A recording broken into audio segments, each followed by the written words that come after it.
कैसे हैं? आशा करता हूँ कि आप बहुत अच्छे होंगे और जैसे आपको पता है कि हम लोगों ने एसबीआई क्लर्क का जो न्यू वैकेंसी आया हुआ है, ठीक है?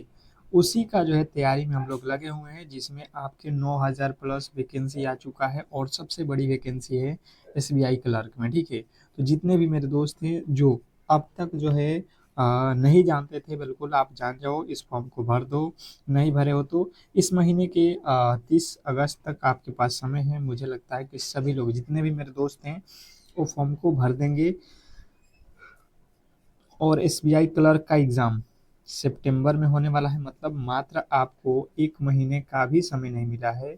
इस महीने में फॉर्म भरना है, अगले महीने में एग्ज़ाम है। तो हम लोगों के पास बहुत कम समय बचा हुआ है और इसमें आपको मैथ भी पढ़ना है, रीजनिंग भी पढ़ना है और इंग्लिश भी पढ़ना है। 3 सब्जेक्ट हैं, तीनों में मिलाकर 100 प्रश्न के ये एग्ज़ाम होने वाला है। तो जितने भी मेरे दोस्त हैं जो इस बार चाहते हैं इस एग्ज़ाम को क्लियर करना, तो बिल्कुल आपको घबराने की आवश्यकता नहीं है। ये क्लास आप अंत तक देखना, बिल्कुल आपको आइडिया लग जाएगा कि किस तरीके के एसबीआई क्लर्क में प्रश्न पूछे जाते हैं और कैसा पेपर आएगा, ठीक है? फटाफट से हम क्लास को स्टार्ट कर लेते हैं। जितने भी मेरे दोस्त देख रहे हैं उनसे हमारा एक छोटा सा रिक्वेस्ट रहेगा कि अगर आप एसबीआई क्लर्क के फॉर्म को भरे हैं या भरने वाले हैं तो आप लोग मेरी क्लास को लाइक कर देना, चैनल को सब्सक्राइब कर लेना और बेल आइकन दबा देना, क्योंकि ये क्लास रेगुलर आपको इसी चैनल पे रीजनिंग सीखो यूट्यूब चैनल पर बिल्कुल फ्री कराया जा रहा है। तो आपके लिए सुनहरा मौका है कि इसके कोई चार्जेस नहीं है और पूरा का पूरा सिलेबस आपको मद्देनजर रखते हुए यहाँ पे जो है आपके क्लासेज प्रोवाइड हो रहा है, ठीक है? तो पहले प्रश्न की ओर चलेंगे और पहला प्रश्न आपके सामने कह रहा है रक्त संबंधित ब्लड रिलेशन रीजनिंग का प्रश्न है। कह रहा है कि पी जो है क्यू का भाई है, ठीक है? आर पी का पिता है, एस टी का भाई है, टी क्यू की पुत्री है। तो आर का एस से क्या संबंध है, ये हमें बताना है। देखिए सीधा सीधी बात है, इसने जितना कहा है उसको हम सीधा सीधी समझ लेते हैं। यहाँ पे लिखा है कि पी जो है ये क्यूब का भाई है, क्यू का भाई भाई पी है तो पी प्लस रहेगा। फिर इसने कहा कि आर पी का पिता है, आर कौन है? पी का पिता। पी का पिता कौन है? यहाँ पे आर है, पिता हो गया। फिर कह रहा है कि एस टी का भाई है, एस कौन है? टी। एस और टी हमें पता नहीं है। टी क्यू की पुत्री है, टी कौन है? क्यू की पुत्री, इसकी बेटी कौन है? आ, टी। क्यू की पुत्री कौन है? टी, ये बेटी हो गई। यहाँ पे आ जाओ, एस टी का भाई है, एस कौन है? टी का भाई, इसका भाई कौन है? टी। टी यहाँ पे भाई हो गया, ये भाई बहन हो गए। अब पूछ रहा है कि जो है एस टी का भाई है, एस है ना भाई साहब, एस है यहाँ पे। इसने कहा आर का एस से संबंध क्या है? आर यहाँ पे है, इसका संबंध है एस से बताना है। एस का आर का एस से, मतलब एस का आर कौन लगेगा? तो ये इसका कौन है? भाई बहन भाई, इसकी ये माता है, माता या पिता है, इसका ये कौन है? भाई। तो ये दोनों भाई बहन है, तो इसके ये कौन है? पिता। तो ये इसके कौन है? पिता या आप कह सकते हो माता। और इसके ये कौन है? पिता। तो आप अपने पिता के पिता को क्या कहते हैं? दादा या नाना। बिल्कुल आप आसानी से ऑप्शन नंबर वी के साथ अगर गए हैं तो बिल्कुल इसमें किसी तरीके के डाउट नहीं होना चाहिए। नेक्स्ट प्रश्न की ओर चलेंगे और अगला प्रश्न आपके सामने है, क्वेश्चन नंबर दूसरा देखिएगा। कह रहा है कोडिंग डिकोडिंग शिफ्टर से रिलेटेड प्रश्न है कि यदि एक निश्चित कोड भाषा में फ्लावर को जो है ये लिखा जाता है तो उसी कोड भाषा में गार्ड गार्डनर को क्या लिखा जाएगा? क्वेश्चन नंबर दो, दूसरे नंबर प्रश्न के जो राइट उत्तर है बताने की कोशिश करेंगे सभी लोग कि जो है इस प्रश्न का राइट उत्तर क्या होने वाला है। बिल्कुल बहुत बेहतरीन, बहुत लाजवाब ये प्रश्न है आपके सामने। सभी लोग यहाँ पे ध्यानपूर्वक देखेंगे। सबसे पहले यहाँ पे फ्लावर को लिखा क्या है, यहाँ पे लिख देते हैं हम EMNX D³ अब जब मैंने देखा तो ये लिखा है F से -1 करके E, L से -1 नहीं +1 करोगे, M O से -1, N W में +1, फिर -1, फिर प्लस -1, मतलब शुरू में देखो -1 + 1 -1 + 1 इस तरीके से किया गया है, तो हम भी सेम टू सेम लॉजिक लगाएंगे। जी पहले क्या किया गया था -1, तो जी से पहले आता है एफ, मतलब ये गलत। ए के बाद आता है बी, ए में +1 करना है तो आएगा बी, पर इसमें तो बी कहीं पे नहीं दिया है भाई साहब, जेड लिखा है। दूसरा में क्या किया था, एल के बाद एम लिखा था, तो दूसरा वाला में भाई साहब बी होना चाहिए था, सभी में गलत, सभी में गलत, सभी में गलत। दूसरा वाला क्या हो जाएगा, बी, ए के बाद बी, फिर आर से पहले जाना है तो आर के पहले क्यू, क्यू के बाद आर होता है, डी के बाद ई हो जाएगा, और इससे पहले आ जाएगा, इससे पहले डी, और एन के बाद आएगा ओ। ये देख लो आपका बिल्कुल राइट उत्तर है। एक में +1, एक में -1, एक में +1, एक में -1 करना था, ये चारों के चारों ऑप्शन भाई साहब गलत हैं। तो हमारा जो है यहाँ पे राइट उत्तर हो जाएगा, जो कि आप समझ गए होंगे। देखिए अगला प्रश्न आपके सामने, देखिए इसके कंडीशन है, यहाँ पे दिया गया है, इसमें कह रहा है कि अमित ए बिंदु से चलना शुरू करता है और उत्तर की तरफ 12 किलोमीटर चलता है, फिर जो है दाएं मुड़ता है और फिर 8 किलोमीटर चलता है। इसके बाद वह दाएं मुड़ता है और 6 मीटर चलता है, अंत में वह बाएं मुड़ता है और 4 मीटर चलता है, बी बिंदु तक पहुंच जाता है। तो अब यहाँ पे हमें यहाँ पे थोड़ा सा समझने की कोशिश करेंगे। देखिएगा सबसे पहले देख लीजिए, दिशा आपको मैंने बता रखा है, ऊपर होता है उत्तर, नीचे दक्षिण, ये पूरब और ये पश्चिम। आपको ध्यानपूर्वक देखना है, इससे रिलेटेड हमें जो है 3 क्वेश्चन दिए गए हैं। यहाँ पे देखिए 3, 4, 5, 5 तक इसी पे आधारित प्रश्न है। इसमें कहा है कि ए बिंदु से शुरू होता है, अमित ए बिंदु से चलना शुरू करता है और उत्तर चलता है। मान लेते हैं कि अमित यहाँ पे है और ए बिंदु से उत्तर चलेगा, मतलब ऊपर की तरफ चलेगा, कितना चला, 12 किलोमीटर, 12 मीटर। फिर जो है आप दाहिने तरफ मोड़े, दाहिने तरफ मोड़े तो 8 किलोमीटर चल दिए। फिर जो है आप इसके बाद से दाहिने तरफ मोड़े, अर्थात नीचे आ गए, कितना चलना है, 6 किलोमीटर, इधर आ गए 6 किलोमीटर, ये 12 का है, ठीक है। अब देखिएगा इसने कहा अंत में वह बायां मुड़ता है, अंत में वह किधर मुड़ा, बायां, और कितना चला, 4 किलोमीटर, ये 4 किलोमीटर चल दिया, तो बी बिंदु पर पहुंच गया। अब इसमें कह रहा है ए और बी के बीच की न्यूनतम दूरी, तो ये न्यूनतम दूरी देख लो 8, और ये हो गया आपका 4, 8 और 4 कितना दूरी है, ए से बी के निकालना है हमें। तो यहाँ से आप देखोगे तो ये हो जाएगा आपका कितना, ये 6 है, तो ये 6, अर्थात ये 6, और यहाँ से निकालोगे तो 6 और ये 12 और 6, 12 और 6 के निकाल दो, कितना हो जाएगा, 12, 6, 12 और 6 का आपका आएगा कितना, 13, न्यूनतम 13 मीटर आएगा, न्यूनतम जो है 13 मीटर की दूरी आएगा, क्योंकि ये कर्ण बन रहा है, लमसम 13 आएगा, ठीक है। चलिएगा नेक्स्ट प्रश्न देखिएगा, कह रहा है बिंदु बी ए से, ए के संदर्भ में किस दिशा में है?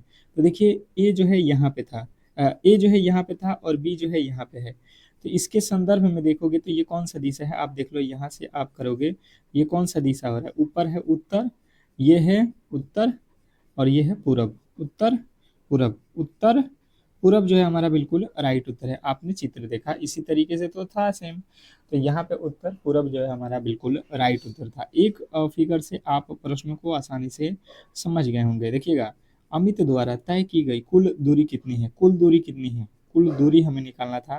पहले 12 तय किया, 12 के बाद से उसने क्या किया था आपका 8, फिर 6, 12, 8, 6 और 4, देख लो 6, 4, 10, 12, 8, 20, 20, 10, 30 किलोमीटर टोटल वह दूरी तय किया है। आप आसानी से देखिए, एक फिगर अगर आप तैयार कर लिए तो आसानी से रीजनिंग के रिलेटेड प्रश्नों को आप आसानी से सॉल्व कर सकते हो। नेक्स्ट प्रश्न आपके सामने है, इसमें क्या है, न्याय निगम से रिलेटेड प्रश्न है, अर्थात कथन और निष्कर्ष वाले प्रश्न है। पहला जो हमारे सामने कथन दिया गया है कि केवल कुछ मोबाइल लैपटॉप है। अब देखिएगा यहाँ पे कुछ मोबाइल, यहाँ पे मोबाइल हो गया, इसका कुछ हिस्सा लैपटॉप है, यानी कि लैपटॉप एल हो गया। कह रहे सभी लैपटॉप कंप्यूटर है, जितने भी यहाँ पे लैपटॉप है वो सभी के सभी कंप्यूटर हैं। अब देखिएगा सभी के सभी लैपटॉप जो है कंप्यूटर के अंदर आ गए। आज ये निष्कर्ष कह रहा है कि सभी मोबाइल के कंप्यूटर होने की संभावना है। सभी मोबाइल, ये मोबाइल जो है क्या ये सभी के सभी कंप्यूटर होने की संभावना है? बिल्कुल बात गलत है, ऐसा नहीं है, ऐसा ऊपर भी नहीं बोला गया है। दूसरा, कुछ मोबाइल निश्चित रूप से कंप्यूटर नहीं है। यहाँ पे कह रहा है कुछ मोबाइल, तो मोबाइल का कुछ हिस्सा, बिल्कुल बात सही है कि निश्चित रूप से कंप्यूटर नहीं है। दूसरा वाला निष्कर्ष हमारा बिल्कुल फॉलो कर रहा है, तो ऑप्शन नंबर हम जाएंगे बी के साथ। इसमें कहीं से किसी तरीके के डाउट नहीं होना चाहिए। नेक्स्ट प्रश्न की ओर चलेंगे और अगला प्रश्न आपके सामने है क्वेश्चन नंबर 7।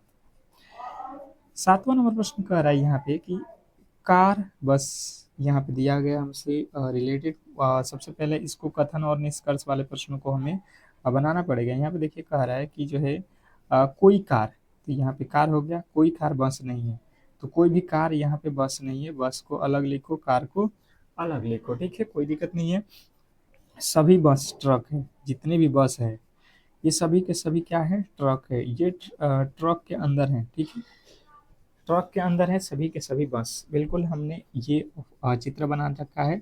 अब आ जाओ निष्कर्ष पे। कह रहा है कि कुछ ट्रक, ट्रक का कुछ हिस्सा बस है, ये ट्रक है, इसका कुछ हिस्सा बस है, ये बात 100% सही है। दूसरा, कोई भी कार ट्रक नहीं है, ये कार है, इसका कोई भी हिस्सा ट्रक नहीं है, ये भी बात बिल्कुल सही है। तो हम जाएंगे अनुसरण 1 और 2 दोनों के साथ। ऑप्शन नंबर हमारा ई जो है, बिल्कुल इस प्रश्न का राइट उत्तर है ऑप्शन नंबर ई। अगर आपने ऑप्शन नंबर ई को बताया था तो ये आपके लिए बहुत बहुत इंपॉर्टेंट है। नेक्स्ट प्रश्न देखिएगा आपके सामने, क्वेश्चन नंबर 8 कह रहा है कथन ए जो है बी से बड़ा है, बी जो है सी से बड़ा और बराबर है, सी डी बराबर है, डी जो है ई से छोटा है और ई जो है एफ से छोटा है और बराबर है। तो ऐसे प्रश्नों को भी हमें पहले यहाँ पे देखिएगा क्लियर समझना पड़ेगा आपको। देखिएगा ए जो है, ए ये बी से बड़ा है, ठीक है, बी से बड़ा हो गया। बी जो है सी से बड़ा है, सी से बड़ा हो गया और सी के बराबर भी है। सी और डी आपस में ये बराबर हैं, कोई दिक्कत नहीं है। डी जो है ई से छोटा है, डी क्या है यहाँ पे देखिए, ई ई की तरफ मुंह खुला है, तो ई से ऊपर रहेगा, डी से ऊपर रहेगा ई, और ई से ऊपर रहेगा एफ। अब देखिएगा इसने कहा है ए डी से बड़ा है, तो बिल्कुल बड़ा है, देख लो डी यहाँ पे है और ये यहाँ पे है, बिल्कुल बड़ा है। सी एफ से छोटा है, एफ से छोटा सी है, बिल्कुल ये भी बात क्लियर है, देख लो एफ ऊपर है और सी नीचे है। तो मुझे लगता है कि आप ऐसे प्रश्नों में गलती नहीं करोगे, ठीक है।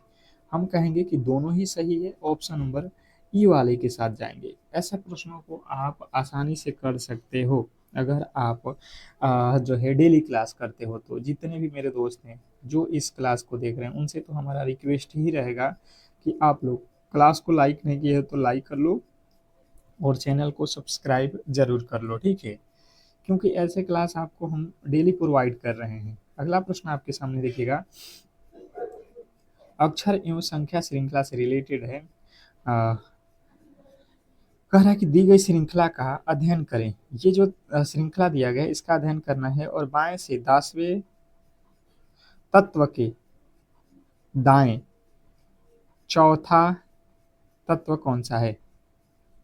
आप देखिएगा, आप सिंपल तरीका है, आपके सामने ये दिया गया है श्रृंखला, बायां से चौथा 10वां ये होता है बायां दिशा। ये कौन सा दिशा है? बायां। ये होता है दायां दिशा, ये तो आपको पता है। यहाँ से 10वें नंबर पे जाना है, आप चले जाओ 1 2 3 4 5 6 7 8 9 10, 10वें नंबर पर ये आ गया एन। वहां से आपको दाहिने तरफ जाना है 4, यहाँ से दाहिने तरफ जाना है चौथा, 1 2 3 4, चौथे नंबर पे आ गया कौन सा? 9। तो मुझे लगता है कि आपको ये प्रश्न क्लियर समझ में आ गया होगा। हमें पहले बोला गया था कि बायां से 10 हो जाओ, बायां से 10वें पे 9 था, वहां से आप जब देखोगे तो इधर जाना पड़ेगा आपको दाहिने तरफ 4 तत्व, और तो 4 जाने पर हमें मिला 9। तो मुझे लगता है कि ऐसे प्रश्न आप आसानी से कर लोगे, ठीक है। बिल्कुल, बिल्कुल, जितने भी मेरे दोस्त हैं उनको ऐसे प्रश्नों में कोई दिक्कत नहीं होने वाला है। अगला प्रश्न आपके सामने है क्वेश्चन नंबर 10। उपयुक्त श्रृंखला में ऐसे कितने प्रतीक हैं जिनके ठीक पहले एक संख्या और ठीक बाद में एक अक्षर? इसने कहा है कि एक प्रतीक चिन्ह ऐसे होने चाहिए जिसके ठीक पहले संख्या, ठीक पहले संख्या और ठीक बाद में अक्षर, ठीक पहले संख्या और बाद में अक्षर। प्रतीक चिन्ह देख लो, प्रतीक चिन्ह यहाँ पे दिया गया है, इसकी ठीक पहले संख्या और बाद में अक्षर, पहले संख्या बाद में अक्षर। बिल्कुल बात क्लियर है आपको? बिल्कुल सही है। पहले संख्या बाद में अक्षर, बिल्कुल बात सही है। और भी आप देख सकते हो, यहाँ पे देख लो, पहले संख्या आ गया और बाद में अक्षर आ गया, बिल्कुल बात सही है। पहले संख्या बाद में अक्षर कितने हो गए? एक, एक के बाद से आपका दो, दो के बाद से ये तीन, तीन के बाद से आपका ये चार, टोटल चार ऐसे हुए हम लोगों के सामने। तो हम क्या देंगे उत्तर? क्या देंगे? चार। चार कहाँ पे है? तीन से अधिक वाले ऑप्शन नंबर ई में जाएंगे। ऑप्शन नंबर ई जो है हमारा बिल्कुल सही और सटीक उत्तर है। इसमें कहीं से किसी तरीके के डाउट नहीं होना चाहिए। बहुत बेहतरीन प्रश्न था। नेक्स्ट प्रश्न देखेंगे आप लोगों के सामने। देखिएगा क्वेश्चन नंबर जो है 11 नंबर पे आ चुके हैं। इसने कहा है सरलीकरण सिंप्लीफिकेशन के रिलेटेड प्रश्न है। आप 10 सेकंड में सिंप्लीफिकेशन के प्रश्नों को कर सकते हो अगर आपको आइडिया थोड़ा भी है तो। और मुझे लगता है कि सिंप्लीफिकेशन के प्रश्न बहुत इजी देते हैं आप लोगों के एसबीआई वाले क्लर्क के एग्जाम में। देखिए मैथ के तो प्रश्न आप धुआं धुआं कर दोगे थोड़े से अगर नॉलेज है तो। इसने कहा है कि 140 और का 35%, 45%, तो 45 बटे में हम करेंगे 100 प्लस 360 का 25% अर्थात 25/100। आप देख लो यहाँ से हम एक जीरो से एक जीरो काट देंगे, यहाँ से एक जीरो से एक जीरो काट देंगे।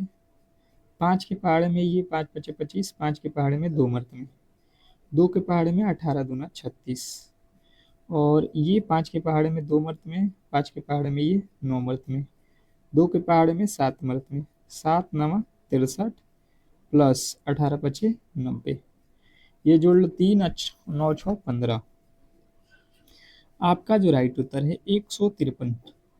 ऑप्शन नंबर बी जो है हमारा बिल्कुल सही और सटीक उत्तर है। जिन्होंने ऑप्शन नंबर बी को चुना है, जिन्होंने ऑप्शन नंबर बी को चुना है उनके बिल्कुल राइट उत्तर है। नेक्स्ट प्रश्न आपके सामने है क्वेश्चन नंबर 12। 12वें नंबर प्रश्न पे आ चुके हैं। सभी लोग बताने की कोशिश करेंगे कि इस प्रश्न का जो राइट उत्तर है वो क्या होने वाला है। बिल्कुल सिंप्लीफिकेशन वाले ही रूल आप लगाओगे तो आसानी से मिल जाएगा।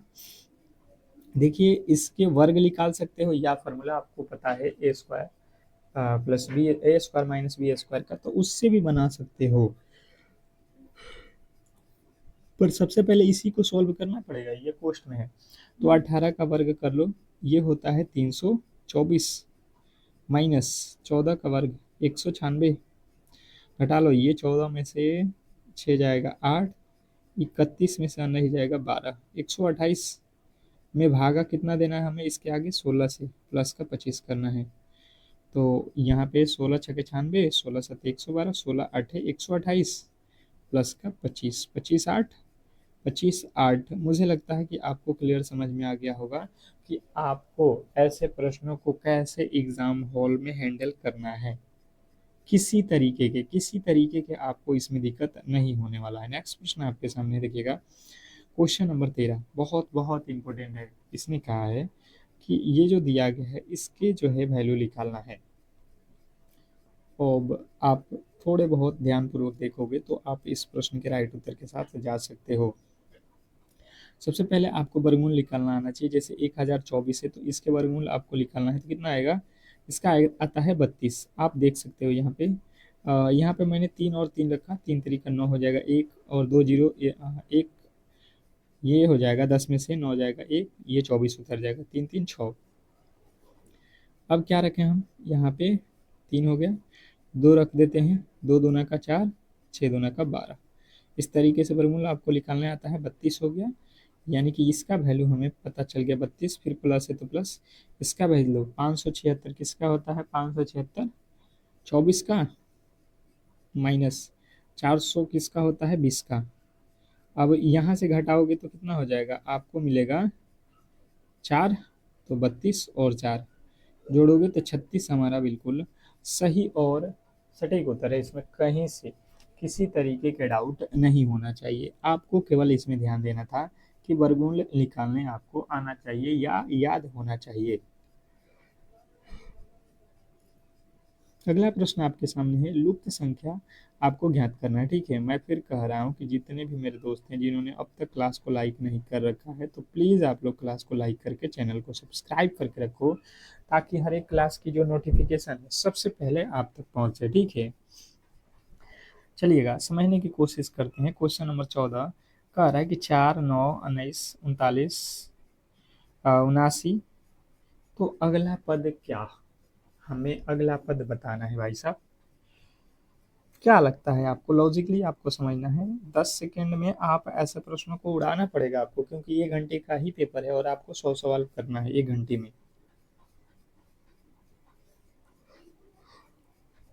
देखिए, 4 और 9 के बीच में 5 का गैप है, 9 और 19 के बीच में 10 का गैप है, 19 और 39 के बीच में 20 का गैप है, 39 और 79 के बीच में 40 का गैप है। जब मैंने देखा तो 5 दूना 10 दूना 20 दूना 40, हर बार 2 से गुणा हुआ है। हर बार क्या हुआ है? 2 से गुणा। हम भी 2 से गुणा करेंगे तो 80 हो जाएगा, और 80 जोड़ेंगे तो 9, 9, 8, 7, 15, 159।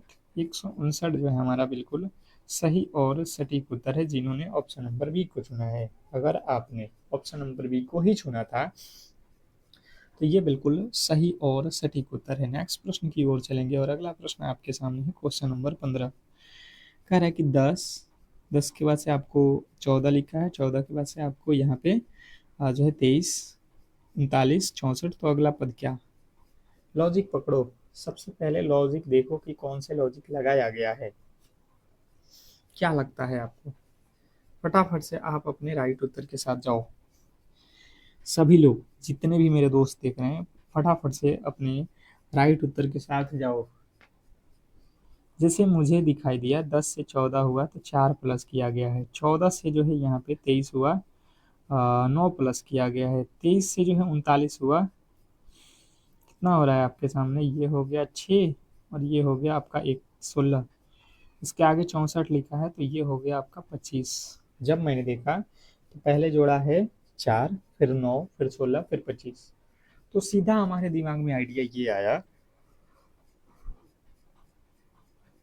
4 मतलब 2 का वर्ग, 9 मतलब 3 का वर्ग, 16 मतलब 4 का वर्ग, 25 मतलब 5 का वर्ग, तो इसके आगे हम 6 का वर्ग करेंगे, 36।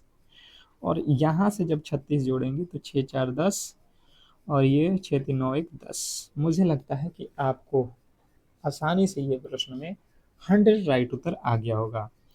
ऑप्शन नंबर जो कि बी में दिया गया है, और ऐसे प्रश्नों को आप किसी भी एंगल से गलती नहीं करोगे।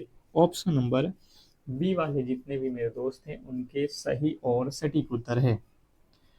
नेक्स्ट प्रश्न की ओर चलेंगे, और अगला प्रश्न आपके सामने है। Question number 16, 120, 60, 60, 90, 180। अब बताने की कोशिश करेंगे सभी लोग कि इस प्रश्न का जो राइट उत्तर है वो क्या होने वाला है। क्या होने वाला है? मुझे लगता है बहुत बहुत इंपॉर्टेंट है, सबसे ज़्यादा महत्वपूर्ण प्रश्न आज के क्लास का आपके सामने है, और आप इसको क्या बताने वाले हो? जो भी आपको लगता है आप ध्यानपूर्वक समझने की कोशिश करेंगे। जैसे 60 से 120 कब होगा? जब इसमें हम 2 से भाग दे देंगे। 60 में 120 में 2 से भाग देंगे, 60 हो जाएगा। 60 में हम 1 से गुणा करेंगे तो 60 एकम में 60 हो गया। फिर 60 में आगे जाएंगे तो 1.5 से गुणा किए हैं तो 60 है, 1.5 90, 90 में 2 से गुणा करेंगे 180, 90 दूना 180। ठीक है, आपने समझा? पहले 2 से भाग, फिर 1 से गुणा, फिर उसके बाद से 1.5 से गुणा, फिर 2 से गुणा, फिर अगर हम 2.5 से गुणा करते हैं तो देख लो कितना हो जाएगा। 2.5 से गुणा करने पर ये हो जाएगा आपका कितना, इसका 2 गुना 18 दूना 36, 36 और 9 45, कितना हो गया आपका गुणा 450। बिल्कुल हमारा ऑप्शन नंबर बी में जो है दिया गया है। मुझे लगता है कि आप ऐसे प्रश्नों में गलती नहीं करोगे। देख लो, 1 से गुणा, फिर 1.5 से गुणा, फिर 2 से गुणा, तो फिर अगला बार 2.5 से गुणा किया जाएगा। ये तो सिंपल था। नेक्स्ट प्रश्न आपके सामने देखिएगा, कर रहे साधारण ब्याज और चक्रवृद्धि ब्याज से रिलेटेड प्रश्न है कि 8,000 रुपये की राशि पर 10% वार्षिक ब्याज की दर से 2 वर्षों के लिए साधारण ब्याज और चक्रवृद्धि ब्याज के अंतर क्या होने वाले हैं? वेरी वेरी इंपॉर्टेंट प्रश्न है, सबसे ज्यादा महत्वपूर्ण प्रश्न है ये। आपको अगर फॉर्मूले पता है तो आप इसे चुटकियों में सॉल्व कर लोगे, अगर नहीं पता है तो आपके लिए ये प्रश्न भी बहुत बहुत ज्यादा तंग कर देगा। फॉर्मूला क्या होता है आपके लिए हम लिख देते हैं।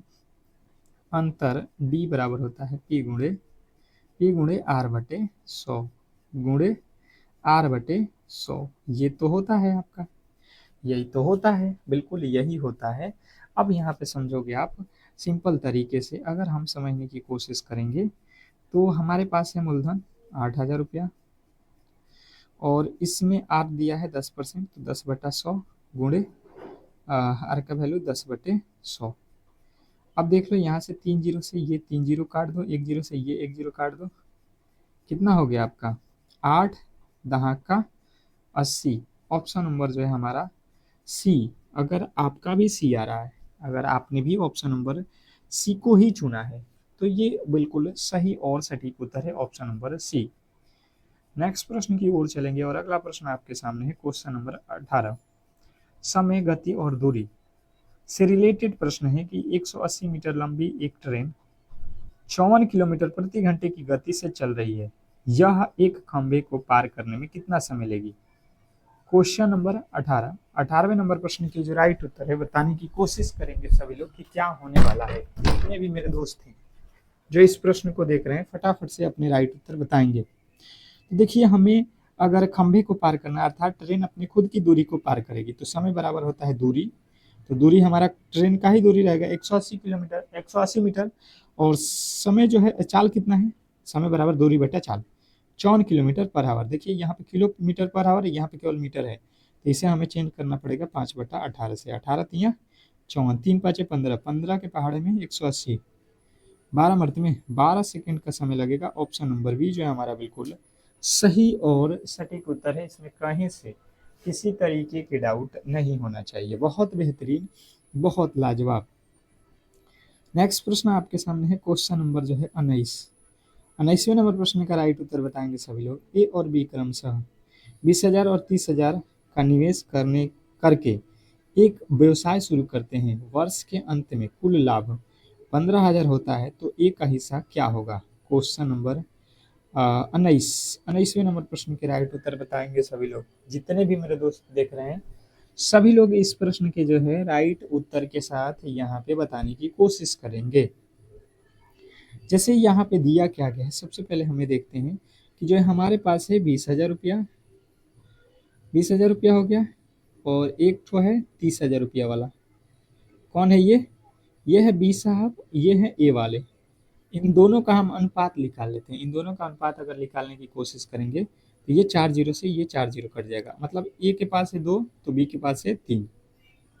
इसने कहा टोटल जो है हमारे पास जो पैसा है ये 15,000 है, तो हम 2 और 3 जोड़ेंगे तो हमारे पास टोटल जो है लाभ मिलेगा 15। ये कर रहे नहीं, टोटल लाभ है 15,000, तो यहाँ से एक्स का वैल्यू लगा काटेंगे तो ये 3,000 रुपया होगा। ठीक है, इसने कहा एक का हिस्सा, तो एक का हिस्सा कितना है यहाँ पे 2x, तो इसमें 2 से गुणा करो, 3 दूना का 6,000 रुपया जो है हमारा बिल्कुल सही और सटीक उत्तर है। इसमें कहीं से किसी तरीके के डाउट नहीं होना चाहिए। बहुत बेहतरीन, बहुत लाजवाब ये प्रश्न था। मुझे लगता है कि आप ऐसे प्रश्नों में किसी भी एंगल से गलती नहीं करोगे। नेक्स्ट प्रश्न की ओर चलेंगे और अगला प्रश्न आपके सामने है क्वेश्चन नंबर 20। क्षेत्रमिति से रिलेटेड प्रश्न है। इसमें कहा गया है कि एक आयत की लंबाई उसकी चौड़ाई से 4 सेमी अधिक है, यदि आयत का परिमाप 48 सेमी है तो आयत का क्षेत्रफल क्या होगा? क्वेश्चन नंबर 20वें नंबर प्रश्न के राइट उत्तर बताएंगे सभी लोग। क्वेश्चन नंबर 20 पे आ चुके हैं। आप सीधा सीधी यहाँ पे समझने की कोशिश करेंगे कि आयत की लंबाई जो है चौड़ाई से 4 अधिक है, तो मान लो कि चौड़ाई हमारे पास x है तो लंबाई हो जाएगा x+4। ये लंबाई है और ये आपके चौड़ाई है, तो यहाँ पे परिमाप दिया गया है, तो परिमाप बराबर ये कह रहा है 48 है। हम जानते हैं परिमाप क्या होता है 2 इंटू एल प्लस बी, तो एल का वैल्यू है x+4 और बी का वैल्यू है x, तो यहाँ से ये कट जाएगा तो आपका आएगा 24 बराबर इधर कितना हो जाएगा 2x+4। ये 4 इधर जाएगा माइनस हो जाएगा, प्लस में है, इधर प्लस में है, इधर जाएगा तो माइनस में हो जाएगा 20 और इधर हो जाएगा x। x का वैल्यू काटोगे 10 हो जाएगा। इसने पूछा है क्षेत्रफल, तो यहाँ पे हमारा जो लंबा चौड़ाई है ये 10 है और चौड़ाई जो है लंबाई जो है 14 है। लंबाई 4 अधिक है तो चौड़ाई मुझे पता चल गया x का वैल्यू 10 है तो b का वैल्यू 14 हो जाएगा। अब हमें क्षेत्रफल निकालना है तो एरिया क्या होता है लंबाई और गुणे चौड़ाई। आज का क्षेत्रफल लंबाई गुणे चौड़ाई, तो लंबाई 14 और चौड़ाई 10, तो 10 में 14 से गुणा करेंगे 140 हमारा बिल्कुल सही और सटीक उत्तर है। इसमें कहीं से किसी तरीके के डाउट नहीं होना चाहिए। तो इस तरीके से जो है आज के क्लास को हम लोग यहीं पे समाप्त करेंगे और आप लोगों से रिक्वेस्ट करेंगे कि जितने भी मेरे दोस्त हैं जो इस क्लास को देख रहे थे बिल्कुल क्लास को लाइक करके चैनल को सब्सक्राइब करके रख लो, ताकि हर एक क्लास की जो नोटिफिकेशन है सबसे पहले आपको मिले। ठीक है, मिलते हैं नेक्स्ट क्लास में, तब तक के लिए धन्यवाद।